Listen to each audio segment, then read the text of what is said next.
I'm standing outside the doors of the ski museum here in Saint-Sever, Quebec. And here's the sign showing this is the Musée de Ski des Laurentides. And we're gonna go inside and we're gonna meet my good friend, Ilene, who is on the board of the ski museum. I'm gonna come right in. And here's the friend. And this is Bob Chelso, and Bob is a volunteer, I'm assuming. Well, I am remunerated for my work with the museum at the moment here, what I do here, yeah. Okay, and I volunteered since 1995, I think. Well, that's a very good thing, and you probably meet thousands and thousands of people coming through here. Well, I don't know about thousands, but yes, many people come through, and there's going to be more when we're in our new location in the center of the village. People are going to trip through the front door. That's fantastic. We're going to be so well located, yeah. And Ilene, who I've been staying with last night, we had a wonderful dinner. Yes, we did. Oh, thank you. Okay, and here's Ilene, who I've been staying with, and she's going to give us a tour, right? And actually, I would love it if Bob could take us through also, because he is much, as curator here, he's much better to be able to take us through. Yeah, I prefer it that way. Well, I'll be pleased to practice my trade. Okay, and we're all been double vaccinated, I'm assuming? Yes. Yes. Okay, well that's good. And away we go. Here we go. Well, we don't charge for the visits, but the visitors do contribute if it's voluntary. Well, I'll definitely be putting some money in there as soon as we finish the video. So, oh my! The whole thing starts here. We start by explaining that skiing was invented by the Norwegians, and it was brought into Europe and into America by the Norwegians. My father was Norwegian. Oh, well, you're connected. And I, as a youngster, I do remember that, and I remember this carving. Is this a carving, like originally, or was it just a drawing? I think it's a drawing, if I'm not mistaken. Anyway, I do remember that. It's, I think I read it's 4,000 years old. That's great. And then we start by explaining that when we go back to the 1800s, the way that people moved around on snow was with snowshoes. The Indian population of that day. And then when the Norwegians arrived with skis, it was a second way to be mobile on snow. And one chap who worked very hard is Mr. Johansen, another Norwegian, who made all the trails in the Laurentians.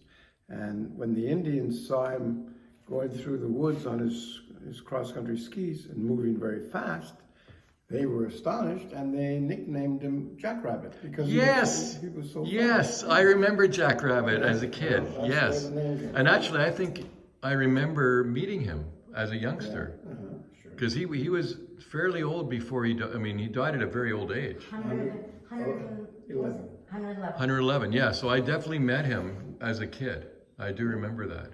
Yeah, he was a legend. Oh, absolutely. Yeah. Well, he was a living legend then. Yeah. Now he's a legend. Oh, definitely. And then the way the story goes in the museum here is we do bring in. Now I'm going to have a memory blank. Curie Labelle. He was very, very active in the Laurentians. He wanted to develop the Laurentians. He wanted to develop it with the French Canadians, but that's all right. And he wanted to make it farming. And they very quickly discovered that the Laurentians is full of rocks. So it's no good for farming. So, but he did a lot to develop the Laurentians as far as bringing in roads and, most important, the train. He brought in the train, and that's what opened up skiing, because the train brought in skiers from Montreal, Toronto, Ottawa, and I can remember as a young kid in Saint-Sever, we used to say, okay, next week it's a Toronto gang. and there was no room for anybody to stay in Saint-Sever. There was only a couple of hotels. So we opened up our houses to the Toronto gang skiers, and like in my case, we had one three-bedroom, and we rented out. My parents met on a trip from to school, the University of Montreal. McGill met in Montreal. They were both going to school, and they met on a ski trip in Saint-Sever, and that's how my parents met. So a ski trip to Saint-Sever. When I grew up in Montreal, even though I'm living in Vancouver.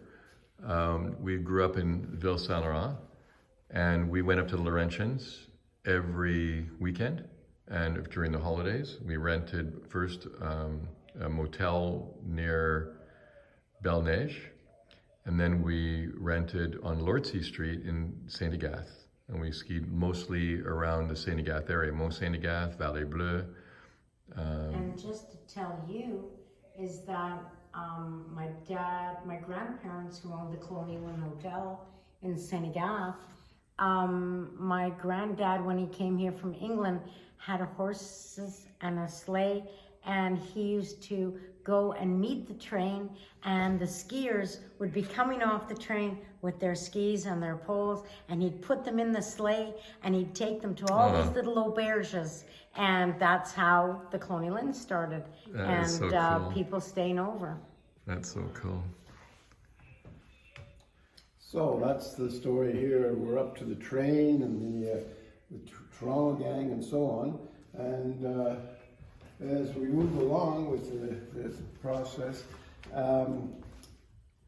in those early years, I'm talking about the 30s, 40s, 50s, like we see here, the Redbird insignia.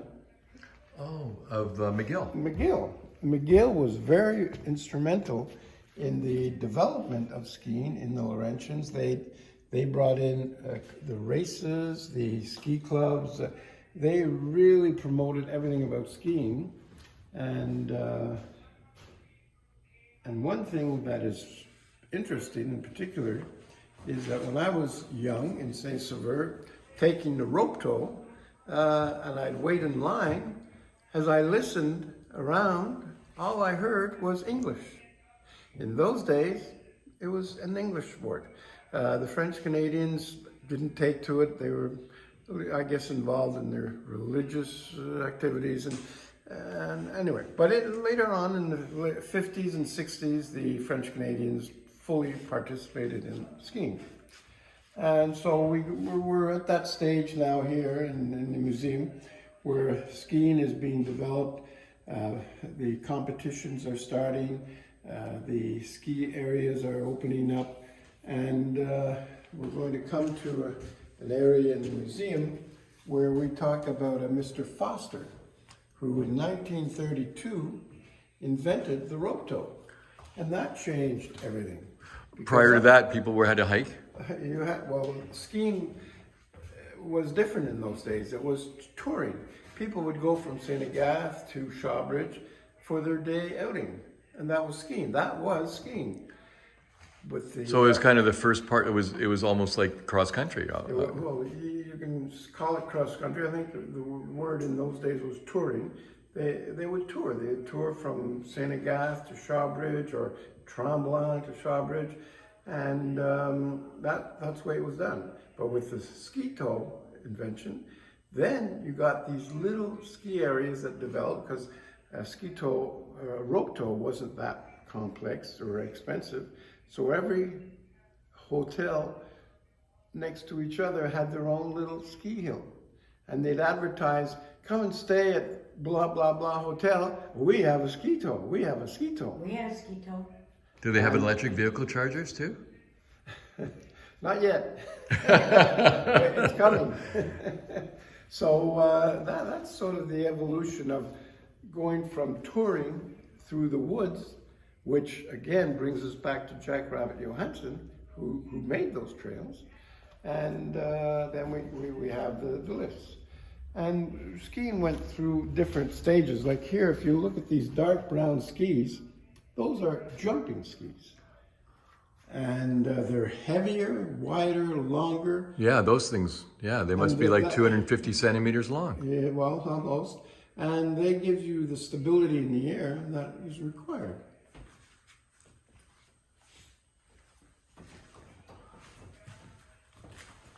So as we move along, we come into this area where we have these panels that were prepared by one of our directors to show every ski area that ever existed in the Laurentians. And there was a lot of them. And Now, were the Laurentians, I'm assuming that the Laurentians was the very first ski region in Canada. You got it. And what about North America? Is the cradle of skiing in Canada. Yeah, North America. Well, maybe not North America, but at least Canada. It's all between Saint-Sever and Shawbridge. Those were the key areas where everything was developed. And again, McGill had a clubhouse in Shawbridge, and they had their the outing club. Right. And that's what. Now, where is Shawbridge relative to the village of Tremblant? Oh, I would use the term, where is it relative to Saint-Sever? Because it's right next to Saint-Sever. Shawbridge is right next to Saint-Sever. Shawbridge is Yeah. right next to Okay. Saint-Sever. Right. Okay. And the Redbird skiers who had their clubhouse in Shawbridge would ski, cross-country skier, or ski touring, from Shawbridge to Saint-Sever. It was just like going for a little walk. And that's how it all started and developed from there. And then they had all these, like I don't know if you'll see it this way, but they're all little hills. That's just a little, not even a mountain, it's a hill. And they put a rope tow on that. Yeah. And then the people would wait in line to go up the rope tow, and that was skiing in those days. Look how popular it is. There's a lift line. Yeah, that's in Saint Jerome, that particular one there. And then you have each area. This is Saint-Anne-des-Lacs, Saint-Hippolyte, and then from there you go to Saint-Sever, which again. And Saint Donat was very close too. Did they have hills? That's not close. Not close enough. That's way, actually, it's Quite a one ways. extremity. Yeah. Okay. Yeah. But I think there's some. Is there some? Part of the Saint Donat is where's Saint Donat? Saint Faustin, where's Saint Donat?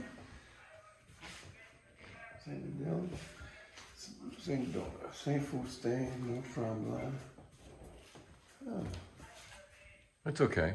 One thing I wanted to point out is, like, if you could come this way, you'll notice that, like I said, in those days, every hotel would advertise a ski tow.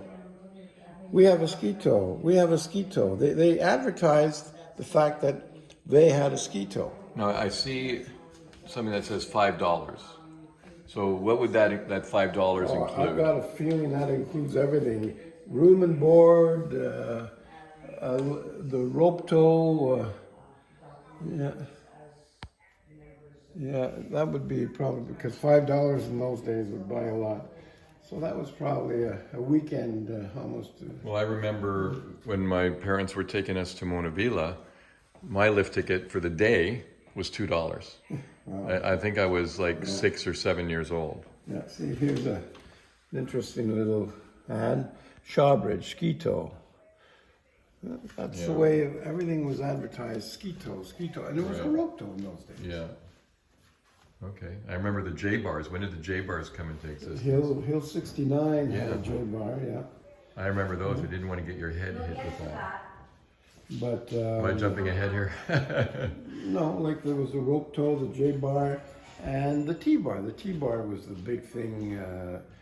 That sort of gave us our uphill mechanics for the going uphill for years, and then gradually after that came in the chairlift. The chairlift gradually gained importance to the point now where there's no more T-bars. Of course, there's no more rope tows, there's no more T-bars. Everything is chairlift today. Well, in Whistler Blackcomb, where I have a season pass now, we still have one T-bar Oh, in the upper glacier on Blackcomb Glacier. oh, okay. Or it's actually called Horseman Glacier, but Okay. they Up used to out have, of the way. yeah, they used to have two actually, Okay. and now they just have the Yeah. one. Yeah. So that's the story we're trying to tell in the museum here is all the various ski hills, not necessarily ski areas, but ski hills. The inductees of the Hall of And Fame. then here we're at the Hall of Fame. Okay. So people who have done something sort of remarkable in skiing have joined the Hall of Fame over the years. On the very top is Lucille Wheeler, and that's Yeah. that lady Yeah. that was the picture of. And she's the Our matriarch, if you want. matriarch. That's it. Yeah. Okay.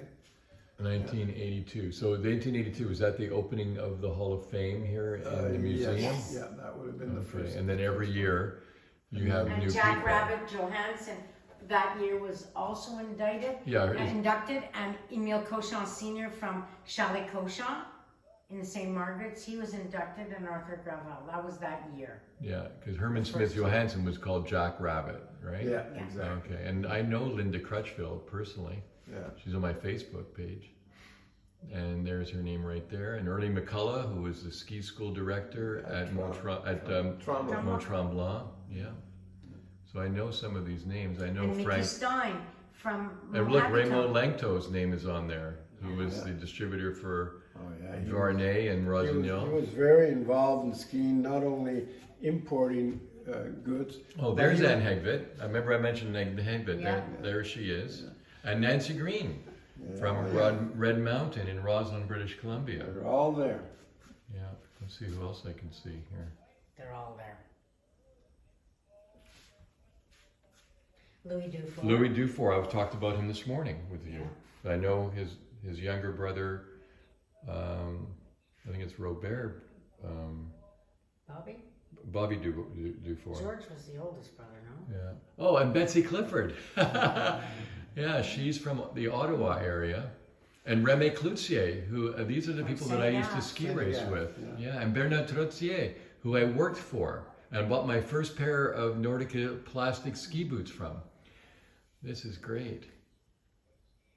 Dave Jacobs, who was the founder of Lang Ski Boots. Tommy Barbeau, the father of Tommy Jr. Tom Jr. Barbeau. And Jim Quarles, I used to work at his ski shop. Yes, you and I both worked together. Deanne Culver, who was one of the national ski team members. Luc Dubois. Michael. Michel Daig. Chip Drury. I know these guys. Yeah, I This used is to great. race- I used I to used to race race- with Chip. I used to He was a race great against- skier, I and used to Michel race Daig against was him. a great skier, and he was one of the founders of this is great. This is great. Yeah, because Michel Daig was a founder and one of the champions in freestyle skiing. He did some amazing things. Bob Gilmore, another person that was a distributor for Nigel Yep, skis, yep. as well as the Taroya bindings, and also I think they brought in Hexel skis, and they also brought in Burton snowboards for quite a few years.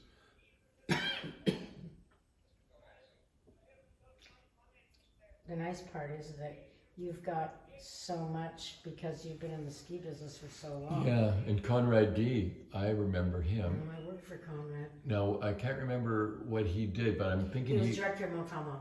director of Mont Tremblant. Yeah, and he's the father of Eric Gay. Oh, okay, the national ski team racer. Yes. And he was very successful on the World Cup tour. Oh boy, to say the least. I'm just going down the list to see who else I can recognize. Michel Marcoux is in there? I can't believe that. Yeah. You're kidding. And Guy Barvage. Well, I shouldn't say that. I mean, that's great. I mean, he was a coach for years, and I know his ex-wife. She's a realtor in Whistler. JCJ Anderson, who was a snowboarder that won Olympic gold, I believe, in the Vancouver 2010 Olympics. So you're including, and this is a ski museum, but are people? So he's a snowboarder. So you have some incredible athletes that were snowboarders here. Yeah, we just include snowboarding. Naturally, it's part of and at the top, Eddie Butler. Where? 2000. Oh my, okay. When I know Eddie, and I can't wait to show him this video. And there's Eric Gay as well. This is great. I can't wait. He never told me he was part of, inducted in, and of course I worked for him when he sold Schneider ski pants and Olin skis. That is Well, you'll see some incredible. Olins coming up. Oh yeah? That's great. This is just a dream to be here, really. Well, I'm very happy, and I'm hoping, Harvey, that you'll be kind enough, since this could be the last video that we're having done of the museum before we move, and it would be really fabulous if you could give us a copy of this. I'm gonna airdrop it to you. Thank you. Okay, so you'll have it. Appreciate that. And if you turn around, you have. That's Jack Rabbit right there. Yes, it is. Yeah, I recognize him.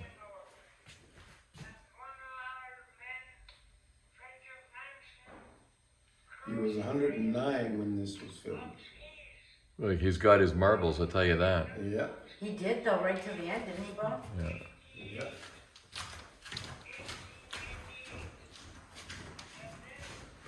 Isn't this great? This is fantastic. Are you proud of me? And now we're coming into 1932 in Ski Canada. And the different things that, These are personal effects of Jack Rabbit Johansson.